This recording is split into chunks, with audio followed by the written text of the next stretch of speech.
Inspirai, Senhor, os nossos pensamentos, as nossas palavras e as nossas ações, para que em vós comece e termine tudo aquilo que fizermos. Senhor, enviaste ao mundo a Tua palavra, que na plenitude dos tempos se encarnou em Jesus Cristo.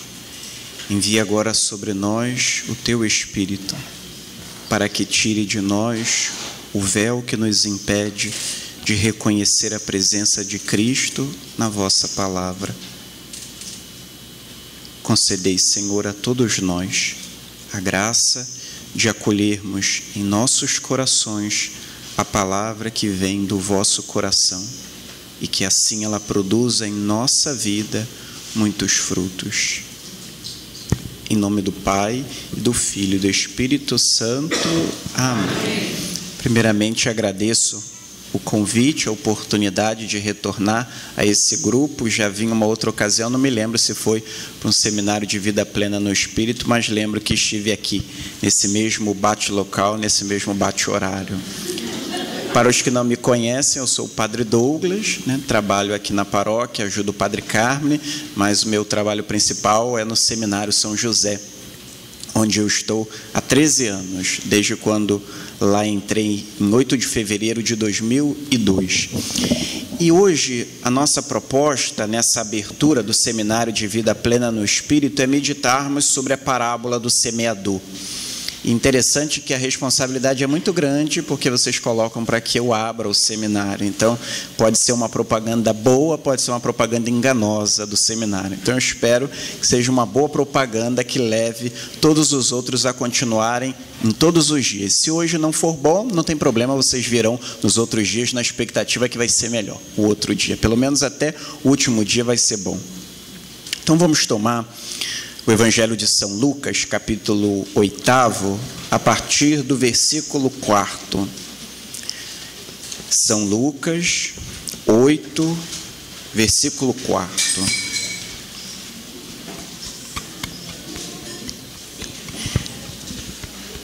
São Lucas 8, 4. Reunindo-se uma numerosa multidão, que de cada cidade vinha até ele, Jesus falou em parábola. O semeador saiu a semear sua semente. Ao semeá-la, uma parte da semente caiu ao longo do caminho, foi pisada e as aves do céu a comeram. Outra parte caiu sobre a pedra e, tendo germinado, secou por falta de umidade. Outra caiu no meio dos espinhos, e os espinhos, nascendo com ela, abafaram-na. Outra parte, finalmente, caiu em terra fértil, germinou e deu fruto ao cêntuplo. E, dizendo isso, exclamava: quem tem ouvidos para ouvir, ouça. Seus discípulos perguntavam-lhe o que significaria tal parábola.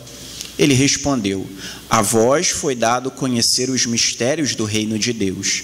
Aos outros, porém, em parábolas, a fim de que vejam sem ver e ouçam sem entender. Eis, pois, o que significa essa parábola. A semente é a palavra de Deus. Os que estão ao longo do caminho são os que ouvem, mas depois vem o diabo e arrebata-lhes a palavra do coração, para que não creiam e não sejam salvos. Os que estão sobre a pedra são os que, ao ouvirem, acolhem a palavra com alegria, mas não têm raízes, pois creem apenas por um momento e, na hora da tentação, desistem. Aquilo que caiu nos espinhos são os que ouviram, mas caminhando sob o peso dos cuidados, da riqueza e dos prazeres da vida, ficam sufocados e não chegam à maturidade. O que está em terra boa são os que, tendo ouvido a palavra com coração nobre e generoso, conservam-na e produzem fruto pela perseverança. essa palavra que nós vamos meditar nessa noite, nesses minutos que teremos. Mas antes de entrarmos propriamente no texto, eu gostaria de dar uma palavra inicial ao introduzirmos o seminário. Nós estamos iniciando um seminário de vida plena no Espírito. E quando nós pensamos um seminário de vida plena no Espírito, nós poderíamos dizer que somos convidados a iniciarmos um caminho de aprendizado na dinâmica do Espírito. É preciso que ao iniciarmos esse seminário, nós nos coloquemos na disposição de iniciarmos um caminho pedagógico do Espírito na nossa vida. Nós estamos iniciando o seminário para isso. Cada passo do seminário nos levará a um aprofundamento da dinâmica do Espírito, para que nós aprendamos a nos deixarmos conduzir por Ele, nos deixarmos guiar pelo Espírito e, sobretudo, para que nós aprendamos a viver segundo o Espírito. Esse é o grande desafio para nós. Quando nós falamos, por exemplo, que somos da renovação carismática católica, ou somos batizados no Espírito, ou somos cristãos católicos batizados, isso quer dizer, isso exige de nós uma vida segundo o Espírito. E o Espírito Santo de Deus. Não o nosso espírito, não o espírito do mundo. Por isso que Paulo, no capítulo 5 da carta aos Gálatas, ele nos apresenta as duas realidades, mostrando as obras da carne, o espírito da carne e as obras do Espírito. Nos convida a nos deixarmos guiar pelo Espírito. E hoje o Espírito que nos conduz, nos convida a essa meditação desse trecho que talvez seja tão conhecido por todos nós. Talvez nós já o ouvimos tantas vezes que à medida que nós vamos lendo, nós já sabemos até qual é a próxima palavra. Nós já até sabemos o final da história. Quase que não tem novidade. Não é fato isso? Mas é preciso que a cada escuta, nós nos recordemos daquela palavra de nosso Senhor no Apocalipse de São João. Eis que faço novas todas as coisas. Até o fim da vida, Deus pode fazer algo novo na nossa vida. Mesmo que você já tenha 70, 80, mais de 80 eu acho que não tem ninguém aqui. Acho que não. Até o fim, Deus pode fazer novas todas as coisas na nossa vida, e em especial a nossa própria vida. E a gente percebe que a centralidade da parábola está exatamente na palavra. E eu queria partir exatamente dessa ideia, a palavra. É interessante, eu costumo dizer muito isso nas minhas homilias e quando eu dou palestra, que nós vivemos num mundo marcado pela palavra. Não é verdade? Um mundo que já está vivendo cheio de palavra. Ano passado, então, todos nós experimentamos muito isso na campanha eleitoral, que nós ficávamos até cansados de tantas palavras. Só que ao mesmo tempo que nós estamos escutando muitas palavras, nós corremos o risco de perder a centralidade de uma palavra, que é a palavra de Deus. Porque ela acaba se tornando mais uma palavra na nossa vida. Como uma palavra que eu ouço do marido, ouço da esposa, ouço do filho, ouço do patrão. É mais uma palavra. Mas nós nos esquecemos daquilo que nós, toda a Santa Missa, ouvimos depois que a palavra é proclamada. Palavra do Senhor. E nós respondemos, graças a Deus. Palavra da salvação. E nós respondemos, glória a vós, Senhor. Não é uma palavra qualquer. É a palavra do Senhor. É uma palavra de salvação. É uma palavra que muda a minha vida. Só o fato dela ser proclamada sobre a minha vida, essa palavra já muda a minha vida. Ela já me transforma. Só a proclamação dessa palavra. Porque, na verdade, não é João, Maria, fulano, beltrano, que proclamam a palavra, mas é o próprio Cristo que dirige a nós a sua palavra. Existe um texto belíssimo do Concílio Vaticano II, que diz na Sacrosanto Concílio, que é o documento sobre a Sagrada Liturgia, e diz, quando a palavra é proclamada na Assembleia Litúrgica, é Cristo que fala à sua igreja. É Ele que está dirigindo a sua palavra. E essa palavra de hoje, que é uma parábola muito conhecida por todos nós, a parábola do semeador, nos questiona exatamente sobre a centralidade da palavra na nossa vida. É interessante para mim e para todos nós, quando nós conversamos e nós atendemos as pessoas, e nós vamos ouvindo os relatos de tantos problemas, de tantas situações, e uma pergunta que sempre me vem à mente: onde está a palavra de Deus na vida dessa pessoa? Você deveria hoje se perguntar: onde está? Qual o lugar da palavra na minha vida hoje? Porque muitas vezes a palavra de Deus ocupa a periferia, a margem, ou ocupa o grupo de oração, ou ocupa a Santa Missa, mas ela não é o centro, ela não é a minha bússola. Esse é um risco que todos nós corremos. A palavra não se torna o centro da minha vida. E é interessante que quando nós olhamos algumas situações que nós vivemos, nós percebemos ou perceberíamos como a palavra de Deus pode nos dar uma orientação. Mas porque nós não a temos no centro da nossa vida, como nós não a temos nas nossas mãos, ela não nos guia. E aí a gente fica, como nós dizemos popularmente, batendo cabeça, dando murro em ponta de faca. E a palavra está aqui, está na nossa mão. Mas o que a gente está fazendo com ela? Você deveria se perguntar, diante de um problema: o que a palavra de Deus me diz diante desse problema? O que a palavra de Deus hoje me orienta a fazer, a viver, a falar, diante desse problema concreto que eu estou vivendo? E não tem um problema na nossa vida que não tenha uma palavra de Deus para esse problema.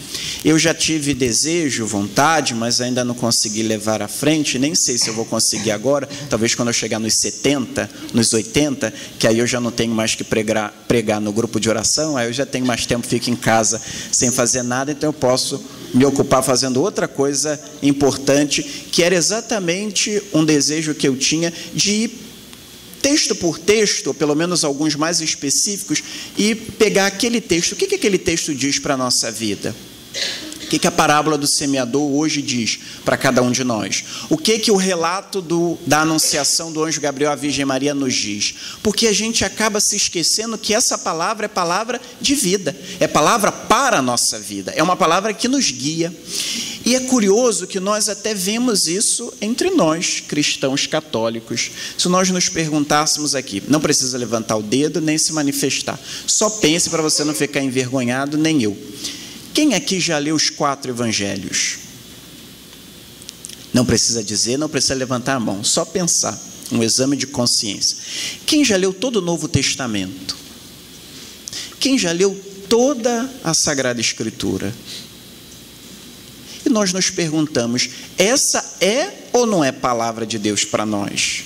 Agora, se eu perguntasse, quem já leu o livro do Padre A? Ninguém precisa responder, até porque eu não disse qual é o padre. Quem já leu todos os livros do Padre B? Talvez todos levantariam a mão. Quem lê todo dia uma postagem do Padre J? Talvez muitos levantariam a mão. Quem segue o seu fulano no Face, no Twitter? Muitos outros levantariam a mão. E a palavra? Onde que ela fica? Na beira do caminho, na periferia. Eu acho curioso como as pessoas gostam de decorar a casa com a palavra, não é verdade? Pegam a Bíblia, colocam no móvel da sala, da entrada, bem bonita, como diz minha irmã, para poder acumular bastante poeira, porque na verdade ela fica ali e você não pega, não é verdade? Ela fica no seu móvel, ela fica lá no rec do quarto para te proteger. E você abre ainda no Salmo 90, no Salmo 91. O Senhor é meu pastor e nada me faltará. Salmo 22, perdão. Salmo 90 é aquele que vive à sombra do Altíssimo. E nós colocamos até no para-brisa do carro, não é verdade? Coloca ali para quê? Para que a palavra guie a nossa vida. Mas ela não vem para a nossa mão, e muito menos para a cabeça e para o coração. É preciso que nós nos perguntemos se a palavra realmente está em nossas mãos. E se nós não começarmos, nós nunca vamos ler. Esse é o fato. Padre, mas é muito difícil. Padre, é muita coisa. Padre, é difícil de entender. Comece. Enquanto você não começar, você nunca vai ler. Eu tive uma graça especial quando eu, antes de entrar no seminário, comecei a fazer um curso chamado CPC, que muitos conhecem, talvez muitos tenham feito. E nesse curso eu tive como professora a Vera Sebastian, daqui da paróquia. Na primeira aula, ela fez isso com a gente. Comecem a ler a Bíblia, comecem a ler. E em março de 2001 eu comecei e nunca mais terminei. Graças a Deus, hoje eu já estou na terceira vez que eu estou lendo a Bíblia completa. E cada vez que eu li uma versão diferente. Foi difícil? Foi, porque tem hora que você cansa, tem hora que você desanima, tem hora que você lê o livro dos números e você fala, mas isso é palavra de Deus? É a palavra de Deus. Você pega certos textos difíceis, mas você está lendo, e você sabe que Deus vai te falar através daquela palavra. E às vezes tem gente que está na igreja há 3.000 anos e nunca leu a Bíblia. Não é verdade? É vergonhoso, me desculpem, mas é vergonhoso. Mas vamos voltar para a parábola do semeador. O fato é que Deus semeia a sua palavra. Deus sempre semeia a sua palavra. Mas o que é mais interessante é que nós normalmente colocamos nele a semeadura. Nós pensamos, Deus está semeando. De fato, Ele está semeando. Só que Deus semeia como Ele quer. Ele semeia quando Ele quer e do jeito que Ele quer. Muitas vezes a gente pensa que precisa ir para a igreja, precisa ir para o grupo de oração, precisa disso, daquilo para ouvir a palavra. Mas a palavra é dirigida a nós no dia a dia da nossa vida. Às vezes, num problema que eu estou vivendo, Deus está ali semeando a palavra através daquele problema. Às vezes, numa conversa de telefone, no Facebook, Deus está semeando a sua palavra. Às vezes, num conflito que eu estou vivendo, Deus está semeando a sua palavra. Mas aí eu preciso de quê? Atenção, para perceber que Deus está falando, que Deus fala. Deus fala em momentos especiais, fala, mas Deus fala sempre, Deus não é mudo. Deus constantemente está dirigindo a sua palavra a nós. E isso é curioso porque a gente percebe isso na natureza. Vocês sabem que a gente pode pegar uma semente e plantar, e ali vai crescer alguma coisa. Mas a gente sabe também, se um passarinho chegar e comer uma fruta, largou ali a semente, vai fazer o quê? Vai crescer. Na casa dos meus pais tem muitos pés de jambo. E não sei se vocês sabem, mas o morcego adora jambo. Quanto mais o morcego comia o jambo, mais cresciam mudas. Em volta dos pés de jambo, diversos pés, diversas mudas cresciam. É uma imagem para a gente entender que Deus faz assim. Às vezes a gente pensa que Deus vai fazer de uma maneira assim especial. Agora eu vou parar porque Deus vai me dirigir a sua palavra. Também Deus faz assim, mas Deus dirige a sua palavra sempre. Deus lança a sua palavra. E mais ainda, é necessário que nós também entendamos que nós lançamos a palavra de Deus. Nós somos semeadores. E você deveria se perguntar, deveríamos nos perguntar hoje, qual é a palavra que eu semeio na vida do outro? Qual é a palavra que eu levo na vida do outro? Eu gosto muito de uma frase de São José Maria Escrivá, que ele dizia: é muito mais fácil nós nos arrependermos de uma palavra que dissemos do que de uma palavra que nós não dissemos. Porque aquilo que eu não disse, eu depois posso até dizer, mas o que eu disse já está dito, não tem mais jeito. E nós deveríamos nos perguntar se é essa palavra, se é uma palavra de Deus, uma palavra de salvação que eu semeio na vida do outro, ou eu semeio cisânia, ou eu semeio joio. Porque tem gente que tem esse dom. Não é verdade? Eu me lembro do Padre Otácio que ele dizia, às vezes a gente tem um problema no grupo e você fica, meu Deus, mas onde está o problema? Aí quando você olha bem, descobre que tem uma raizinha ali, tem uma praguinha, uma pessoa que está semeando ali a cisânia. Aí quando você puxa, aí transforma o grupo.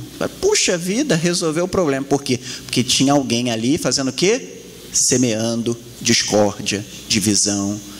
É necessário que nós nos perguntemos se nós não somos essa pessoa. Dentro de casa, dentro do grupo, dentro da paróquia, na rua, qual é a palavra que eu estou semeando? Qual é a palavra que eu faço germinar na vida dos outros?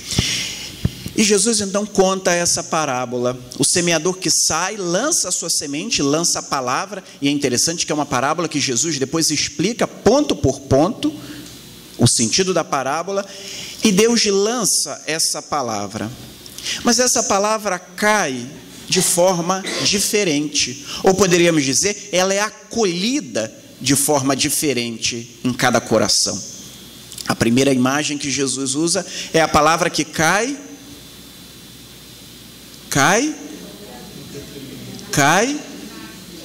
Viu como vocês sabem bem a parábola do semeador? Cai à beira Do caminho. Muito bem, vocês sabiam, mas vocês esqueceram, ficaram empolgados. Quando a palavra cai à beira do caminho, Jesus diz o quê? Vêm os pássaros e comem aquela palavra lançada à beira do caminho. E aí Jesus, depois explicando, usa uma imagem interessante. Os que estão ao longo do caminho são os que ouvem, mas depois vem o diabo e arrebata-lhes a palavra do coração. Para quê? Para que não creiam e não sejam salvos. É a palavra lançada à beira do caminho da nossa vida, quando na verdade ela fica à beira do caminho, ela não entra na minha vida, ela fica na missa do domingo, e eu vou para casa e a palavra fica no ambão, lá, fica no grupo de oração, mas ela não entrou, ela não penetrou na terra, ela ficou à margem. Esse é o risco para nós. Ouvirmos uma palavra de salvação, de libertação, mas é uma palavra que fica à beira do caminho, ela não penetra a nossa vida. Mas o que é interessante, Jesus explicando, mostra que o diabo vem e arrebata essa palavra. Para quê? Para que eles não creiam. Quando eu e você fazemos um ato de fé e cremos na palavra, automaticamente o que essa palavra faz? Penetra na nossa vida, entra na nossa vida e nos transforma. Agora, quando eu ouço desconfiado, quando eu ouço sem ter essa disponibilidade para acolher a palavra, aí é fácil que essa palavra faça o quê? Suma da minha vida, passe despercebida. E esse é um grande risco para nós, porque nós vivemos já há bastante tempo uma grande crise que a igreja tem tanto falado, que é uma dicotomia entre a fé e a nossa vida. Eu vivo na igreja de uma forma, e em casa eu vivo de outra. Tem gente que até diz assim, é melhor você não ir à igreja, porque você vem desse jeito. Era melhor ou você ficar lá ou você não ir, para ver se melhora ficando só em casa, porque está feia a coisa. Por quê? Porque não há sintonia entre aquilo que eu vivo na igreja, aquilo que eu ouço na igreja, aquilo que eu experimento, que eu canto e aquilo que eu estou vivendo no dia a dia da minha vida. E depois, Jesus usa então a segunda imagem, a semente que é lançada e cai em que lugar? Nas pedras. E Jesus diz então que por causa das pedras elas não têm raízes. E ele explicando diz, os que estão sobre a pedra são os que ao ouvirem acolhem a palavra com alegria, mas não têm raízes, pois creem apenas por um momento e na hora da tentação desistem.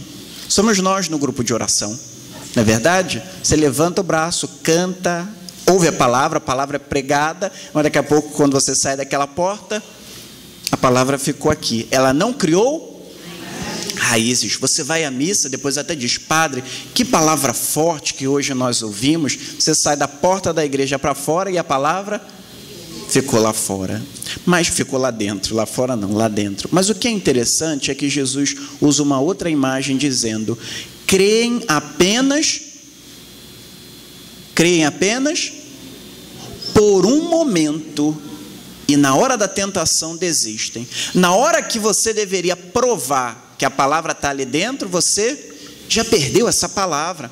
Não é uma palavra que permaneceu na sua vida. Não é uma palavra que está presente, mas é uma palavra que não é renovada, não é vivida.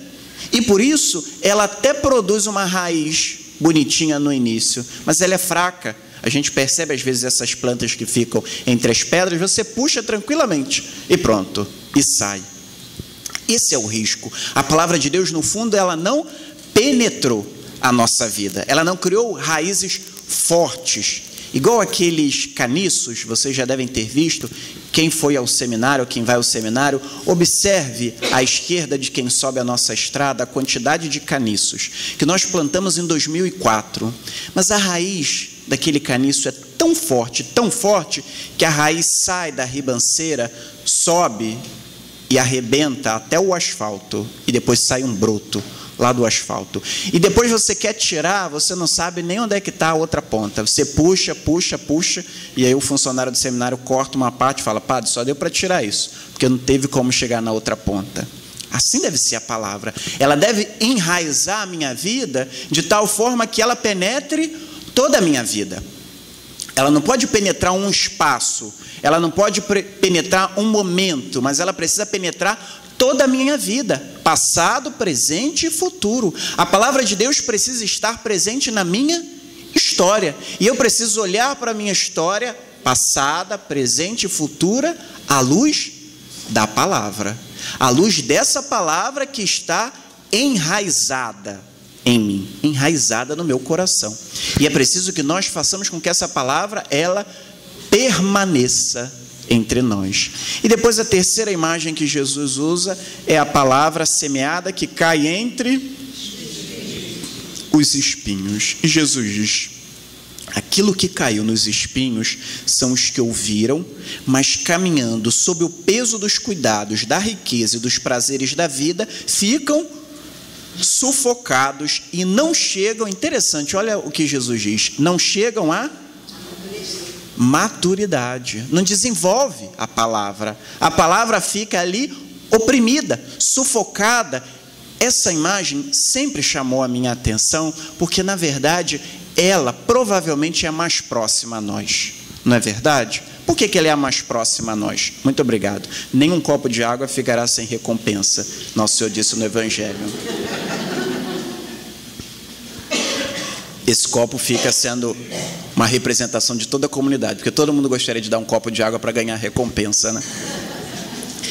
Quando o nosso Senhor usa essa imagem, Ele nos mostra o fato que nós vivemos de nos ocuparmos de quê? De muitas coisas. Existe um trecho da carta de São Paulo aos Filipenses, muito interessante, que Paulo diz assim: existem muitas pessoas ocupadas em não fazer nada. Já leram esse trecho da primeira carta de São Paulo aos Tessalonicenses, quando ele diz assim: quem não quer trabalhar também não deve comer. Há muitos ocupados em não fazer nada, e nós somos ocupados em não fazer nada. Todo mundo está sempre ocupado. Eu achei interessante aqui na paróquia esse ano, com todo respeito à decisão que foi tomada pelo Conselho de Pastoral, não vamos mais fazer adoração na quinta-feira o dia todo, porque não tem quem adore nosso Senhor. Um dia, numa paróquia dessa, não ter quem adore nosso Senhor, é outra vergonha, não é verdade? Me desculpe, mas é uma vergonha. Não ter quem passe 30 minutos aqui, num dia. Nós estamos ocupados. Em quê? Em fazer nada. Em ver televisão, fazer a unha, ir ao salão, trabalhar direto, porque a gente só pode trabalhar, não pode descansar. Aí daqui a pouco a gente trabalha, aí o dinheiro que você acumulou, você faz o quê? Você toma um antidepressivo e paga a psicóloga. Porque você não teve tempo para descansar, você só teve tempo para trabalhar, tem que ganhar. Aí daqui a pouco você vai realmente aproveitar o que você ganhou, não é? E nosso Senhor nos mostra o fato de que essa palavra entra na nossa vida, mas nós estamos preocupados com N coisas, menos com a palavra. E a palavra fica sufocada. Ela não amadurece, ela não cresce. Você precisa fazer o quê para que uma planta cresça? Você precisa cuidar, você precisa regar, você precisa deixar que ela pegue sol necessário para ela. Assim ela vai o quê? Desenvolver-se cada vez mais. Mas o que é interessante, às vezes a nossa tentação é que a gente tem que ter um terreno muito bom, não é assim? Terreno do meu coração tem que ser o melhor terreno para que a palavra se desenvolva. Mas é curioso que a gente não aprende com a natureza. O que a gente mais deve usar na terra para que a terra dê frutos? Adubo. A gente tem que usar adubo, que a gente chama de estrume. De quê? Cocô de boi. Não é isso? A gente usa o que ninguém gostaria de usar. E é através daquilo ali que a gente tem uma roseira mais bonita. Não é assim? Quanto mais estrume, mais rosas você tem. Melhor fica o terreno, melhor fica a planta. É um sinal da natureza para que a gente aprenda que na nossa vida, muitas coisas que a gente queria jogar fora, quando bem aproveitadas no terreno, podem dar frutos. Um problema na nossa vida passada, que a gente fala assim, não, isso vai ficar lá no passado, porque águas passadas não movem, e a gente sabe que movem. Na verdade, estão movendo até hoje. O que a gente tem que fazer com o estrume da vida, com o adubo da vida? Fazer com que ele produza frutos. Aquilo que é mal é transformado em bem no terreno da minha vida. E sou eu que faço isso? Sim, pela ação do Espírito Santo. É o Espírito que vai transformando esse estrume, esse adubo da minha vida em uma terra fértil, para que essa palavra produza frutos, cresça, amadureça e produza sempre mais. Mas é preciso que nós tenhamos o grande cuidado de não sufocarmos a palavra, de não oprimirmos a palavra, mas darmos o ar necessário para que essa palavra se desenvolva, o ar do Espírito que sopra e faz com que essa terra produza frutos. E Jesus termina com a imagem que todos nós gostaríamos de nos enquadrar nela. O que está em terra boa são os que, tendo ouvido a palavra, como que esses ouvem a palavra? Com coração nobre e generoso. Conservam-na. É preciso conservar. Senão a gente não conserva, a gente ouve, mas não conserva. Conservam-na e produzem fruto pela perseverança. Nos faz lembrar aquela palavra quando Jesus diz: só quem perseverar até o fim será salvo. É preciso perseverar. Não tem como desistir. Padre, eu já estou perseverando há 20 anos. Tem que perseverar mais, até 30, 40, 50, até o dia que nós chegarmos na terra dos pés juntos. Até aquele momento a gente precisa perseverar, é perseverar até o fim. Mas o que me chama a atenção é que Jesus diz: tendo ouvido a palavra, com coração nobre e generoso, com coração bom, acolhe a palavra, conserva. Tem que conservar. A gente precisa guardar a palavra aqui, precisa fazer com que essa palavra seja conservada diariamente e produza em fruto. Mas é curioso que quando Jesus conta aquela parábola dos talentos, vocês devem se lembrar que ele diz: o que produz, o que fez os talentos multiplicarem, ele diz: uns chegaram a 100, outros 60, outros a 30. Jesus nos mostra que produzir fruto é dever, certo? Todos nós vamos produzir, todos nós vamos fazer com que essa palavra produza frutos na nossa vida. Porém, nós temos que aprender que cada um produz da sua maneira. Não é verdade? Isso é muito tentador, porque às vezes a gente quer produzir igual o outro, a gente quer dar fruto igual o outro. Você pode ser roseira como o outro é roseira, mas você dá uma rosa branca, o outro dá vermelha. Você dá uma rosa apenas e o outro dá rosa o ano todo. Não importa, importa que você dê rosas, que você produza. E isso é libertador para nós, porque às vezes a gente pensa que nós temos que ser como o outro, mas fulano é assim, Beltrano é assim, por que eu não sou? Porque você não é fulano, porque você não é Beltrano, isso é óbvio. Mas a gente não aprende, porque a gente é tentado a ser como o outro, a produzir como o outro, e você vai produzir do seu jeito. Todos os pés de goiaba dão goiaba da mesma forma? Não, mas todos dão goiaba, não é verdade? Esse é um aprendizado que o Senhor tenta nos ensinar, mas nós somos um povo de cabeça dura, é difícil de aprender, não é verdade? Porque muitas vezes esse coração não acolhe a palavra e não conserva. É preciso que nós aprendamos a entrar na dinâmica de Deus, entrarmos na pedagogia do Espírito. Por isso que vocês estão aqui, iniciando um seminário de vida. Não é um seminário de teoria, é um seminário de vida no Espírito, não de autoajuda, mas um seminário de vida no Espírito. É o Espírito que vai dar vida, é o Espírito que vai conduzir essa vida. Vamos então, para terminar, para sermos pontuais, vamos fazer uma breve oração e nos colocarmos nessa disposição de acolhermos aquilo que o Senhor nos dirigiu nessa noite. Podemos continuar sentados. Vamos pedir ao Senhor que realmente nessa noite nós aprendamos, sobretudo, a entrarmos na sua dinâmica, a entrarmos na sua pedagogia. Deus de infinita bondade, ao nos reunirmos nessa noite, No início desse seminário de vida plena no Espírito, nós queremos suplicar, Pai Santo, sobre todos nós, esse dom imerecido, mas ao mesmo tempo esse dom essencial para cada um de nós, o dom do vosso Espírito Santo. Que esse Espírito, Senhor, o Espírito que procede de vós e do vosso Filho, penetre as nossas vidas, penetre os nossos corações. Que esse Espírito, Senhor, nos leve a uma vida nova. Nos leve, Senhor, a transformar tudo aquilo que temos e somos em coisas boas. Toda a nossa história, Senhor, nós queremos transformar pela ação do vosso Espírito Santo. E queremos acolher, Senhor, nessa noite, a palavra que nos dirigistes. Em especial, Pai, queremos acolher a vossa palavra eterna, o vosso Filho Jesus, plantado na nossa história, mas plantado sobretudo nos nossos corações. Que o vosso Filho Jesus seja realmente, Senhor, o centro da nossa vida, a palavra que conduz toda a nossa história, toda a nossa vida, e que possamos, Senhor, conservar a palavra que é o vosso Filho em nossos corações e permitirmos que essa palavra produza muitos frutos na nossa história, nos leve a uma verdadeira conversão.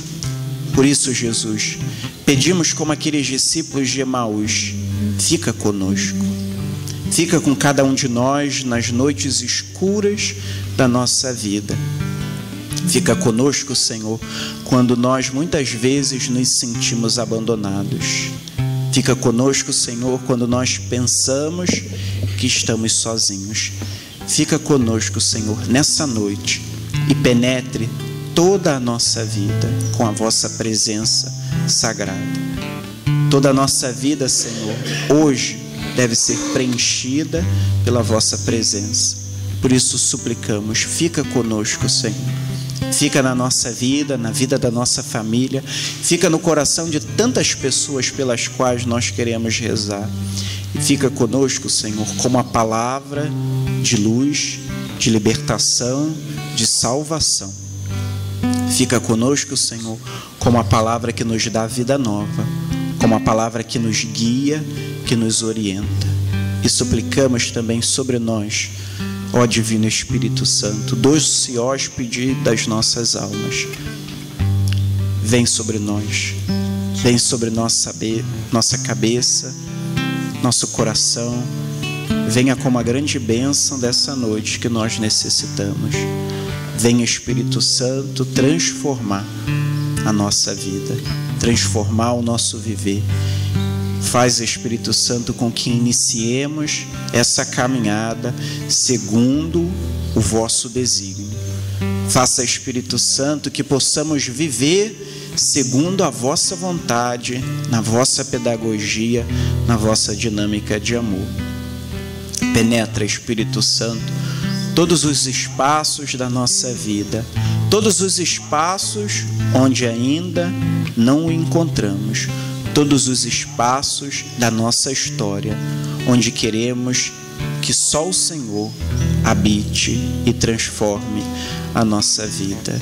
E ao iniciarmos, Deus de infinita bondade, esse caminho de um seminário de vida plena no vosso Espírito, queremos pedir nessa noite a graça de mais uma vez abrirmos os nossos corações para que a vossa palavra semeada realmente encontre um terreno proveitoso na nossa vida, em nossos corações, e que essa palavra, Pai, arme de fato a sua tenda entre nós. Que essa palavra, que se chama Jesus, que vós enviastes a nós, esteja presente, conservada, guardada em cada um de nós, e que assim, pela força do vosso Espírito Santo, essa palavra produza muitos frutos na nossa vida, para que assim nós possamos continuar a semeadura que não é nossa, mas vossa.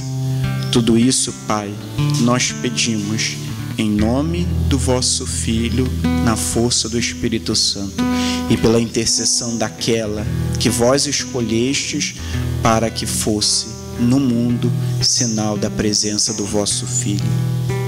Que com Maria e como Maria, Senhor, nós consigamos acolher e fazer com que a vossa palavra produza muitos frutos e que assim, ao longo da nossa história, como ela, nós possamos continuar gerando não a nossa, mas a vossa palavra, para que o mundo creia e viva segundo o vosso Espírito.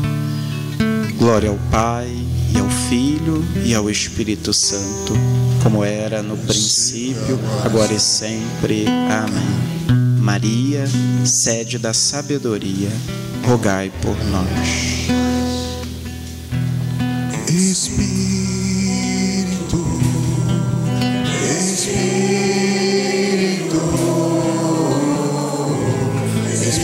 Santo de Deus,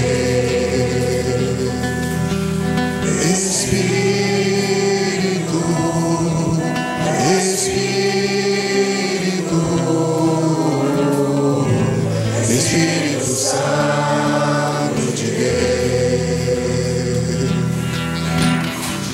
vem transformar todo o meu ser, vem dirigir o meu viver, o meu pensar, o meu falar, o meu sentir, o meu agir. Espírito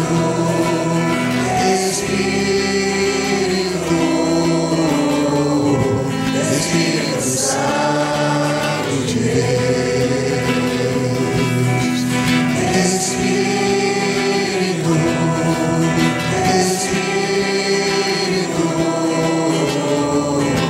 Espírito Santo de Deus, vem transformar todo o meu ser, vem dirigir o meu viver, vem dirigir o meu pensar, o meu falar, o meu sentir, o meu agir. Espírito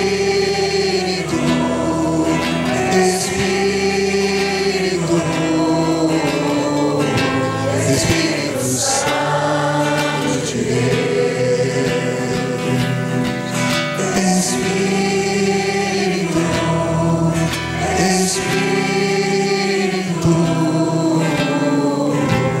Espírito Santo de Deus.